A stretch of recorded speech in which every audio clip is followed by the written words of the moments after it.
Get ready. Well, luckily Kendra Arch is here today and not tomorrow. Exactly. I would have to take a rain check on that one, I think. Back with some great ideas for your holiday baking. So what have you brought for us today? Well, we're going to start out with some cutout cookies. Most people associate Christmas with cutout cookies. Yes. And that might be the only time of year that they do cutout cookies, but that's because they're intimidated by how to roll them out or that they're more work. I hate rolling it. I hate rolling them out. And I think that a lot of people do because it's kind of messy and you don't know what thickness you're going to get. Well, and that's the thing. Like sometimes you have a cookie that you've burned because the other ones are fat and I just can never get the right thickness.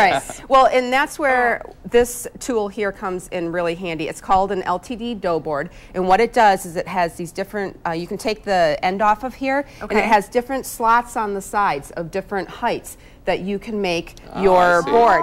So I have it set at 1/4 inch because that's what I like of my. So it's a 1/4 inch down. Right now, it can go anywhere from 1/8 of an inch all the way down to I think it's 3/4 of an inch. That's a good idea. Whether you want to do cookies or you want to do pie crusts, or a lot of people roll out any types of different breads on there that they may want to fill or something, right on here, and it contains most of the mess. That's another thing. A lot of people don't like the mess of cookies, but you just lightly dust your board with some flour, and then the rolling pin here is more than the width of the. Go ahead. Oh no! Oh no!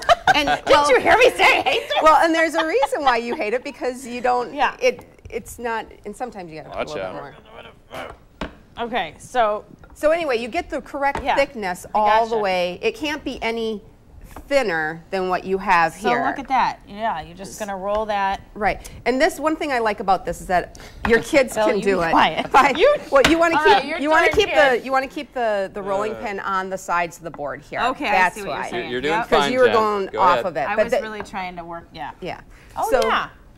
Perfect. So it's not bad. And then my kids of all ages, I have a 5-year-old up to a 13-year-old, and all of them use this. Okay. And so it's nice to, like I said, the mess pretty much stays contained right there. Yeah, that is fancy. So you just take your cookie cutter, and lots of times your cookie cutters are going to stick to your dough. Yep. So best thing to do is if you have you can dust them with flour. Okay. And then just cut them out. The hardest part is getting your kids, though, to put the cookie cutters as close together as possible. Oh, right. Instead of one right in the middle and having to roll it all out. Yeah. But anyway, then you bake your cookies according to your recipe. Okay. And then once they're cooled, then what we're going to do is we're going to paint them. And this is another thing that's really easy for kids to do, as well as adults. And it just takes a little steady hand if you want them to look really nice. Okay, but you know, just let your kids or grandkids or whoever you have, there's some green over there, and then green will stand out better for you. Okay, here we go. This cookie paint is just made up of corn syrup and powdered sugar and a little bit of water. And you put it on, you just want to stir it up, and you can put them in containers that you can just add different colors to it. Gotcha. And then... I'm getting some red in the green. That's okay. Bill. You want to use paintbrushes that are made you're going to use only for your food, though. You don't want to go grab the ones that your kids have used on the watercolors.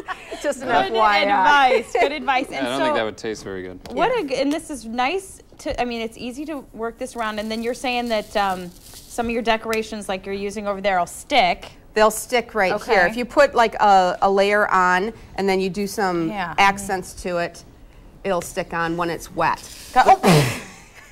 Whoa, have some good thing we have an area to contain the mess. All right, we'll just get this out of the way. Look, here we go. I did it great. Exactly. Normally this is Bill's job to brew and everything. Well, Kendra, really quick, we're out of time, but how can people find this out and more ideas? Cakeandcrumbs.com. Cakeandcrumbs.com. We're taking a quick break.